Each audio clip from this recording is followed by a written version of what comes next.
this video, I'll show you how you can add additional stations or channels to your YouTube TV.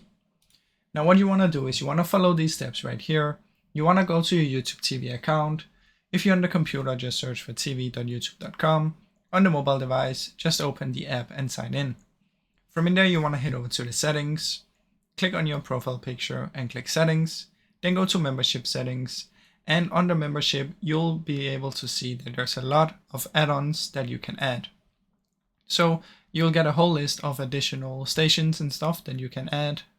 And once you've done that, just select the one you want and then confirm. And just keep in mind, sometimes it may cost extra to get those. But once you've done that, follow the quick instructions and you'll be able to do it.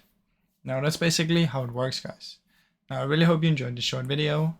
If you did, please leave a like and subscribe, as it helps me out a ton. Thank you so much for watching.